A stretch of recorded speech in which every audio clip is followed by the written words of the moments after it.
అన్ని ఒకటే లాంటి కేసెస్ ఉండవండి.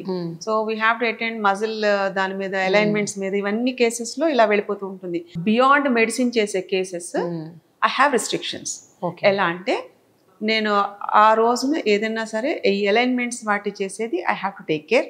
ఎందుకంటే అన్ఈవెన్ ప్రెషర్స్ నా నుంచి వాళ్ళకి వెళ్ళకూడదు. So it is like a protocol for me when I learn.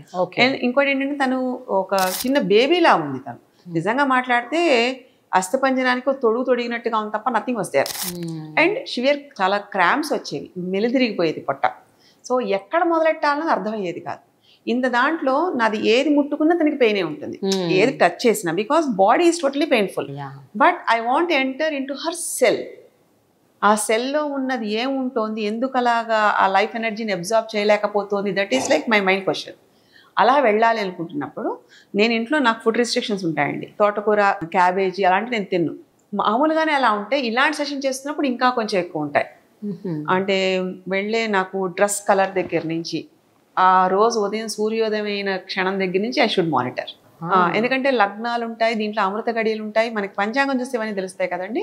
అలాగా చేసేదానికి నాకు ఆ రోజు యోగ బలం ఏమిటి, ఆ యోగ బలంలో నా గోచారంలో ఎలా ఎలా ఉన్నాయి. ఎందుకంటే దీంట్లో జ్యోతిషానికి కూడా పెద్దపీట ఉంటుందండి. సో చేయించుకునే వాళ్ళ దానికి మనం యాడెడ్ బర్డెన్లో అవ్వకూడదు, క్లియరెన్స్లో ఉండాలి. ఓకే. అండ్ వాళ్ళకి ఒక వెన్ను బలంలాగా నిలబడాలి అంటే నా సపోర్ట్ తనకి వెళ్ళాలి. నా నుంచి వెళ్ళే ఎనర్జీ తనకి లోపల ఉండేది ఏదైనా సరే దాన్ని క్లియర్ చేయగలగాలి. అలా క్లియర్ చేయాలి అంటే లోపల నాకు ఉన్న అక్కడ మెస్అప్ అయిపోయినది బయటికి తీయాలి.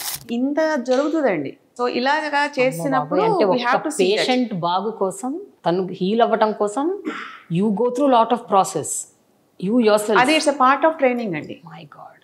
అందుకే ఇప్పుడు ఎక్కడికైనా వెళ్ళడం, నేను ఎక్కడికి వెళ్ళను, lot of restrictions will be there.